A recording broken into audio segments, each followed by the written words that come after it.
What an honor and a privilege to be with all of you. Thank you, President Kelly, for your very generous introduction, but most importantly, for your leadership and your partnership of this great union advocating on behalf of firefighters all across this country and North America.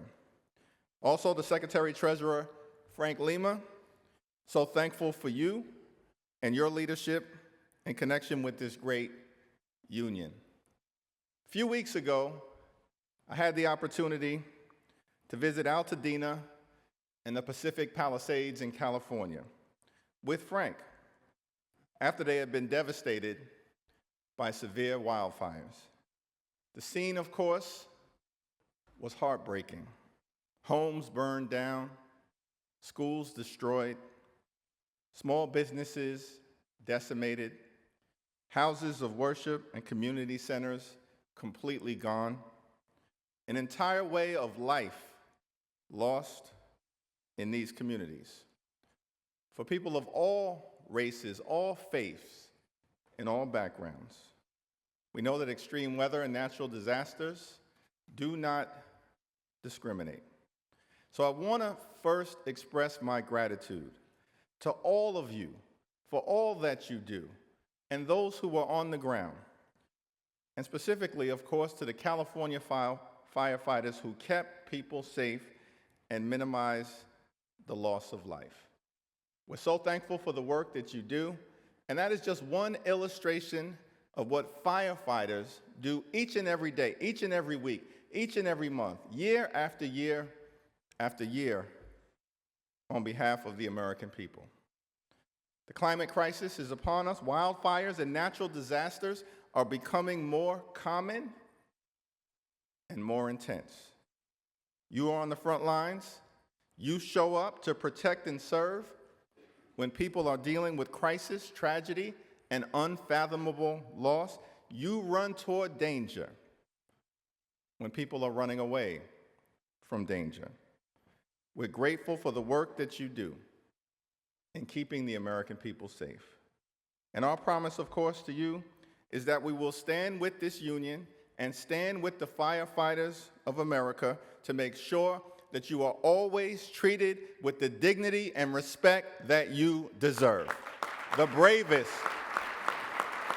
of the brave.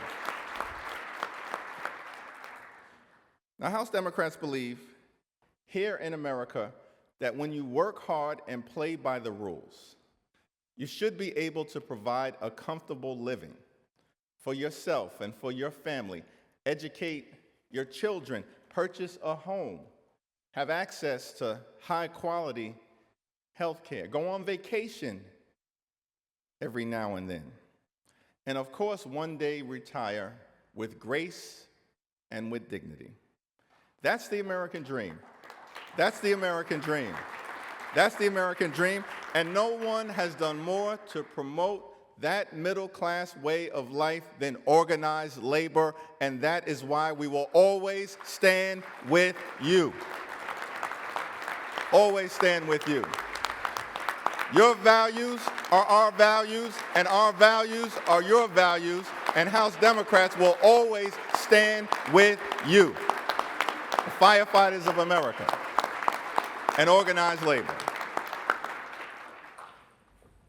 And we will not tolerate anyone in this town trying to take away your earned benefits or your health care coverage. Last Congress, we fought hard.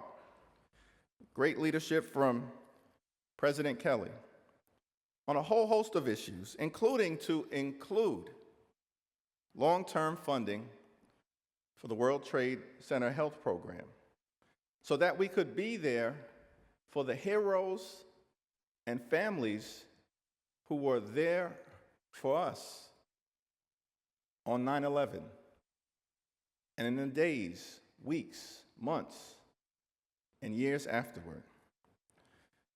But in the 11th hour, some on the far right demanded that funding for firefighters and first responders be removed from the bill.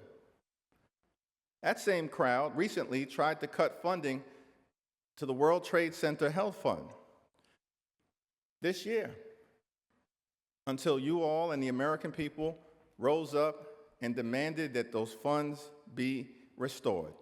So when it comes to the World Trade Center Health Program and making sure that it is funded, not just through 2028, but for decades to come, today, tomorrow, forever, as long as it's needed, I just came here with one simple message: we will never surrender with respect to making sure that your health care needs are always provided. Firefighters stood up for the American people. I saw it firsthand back home in New York.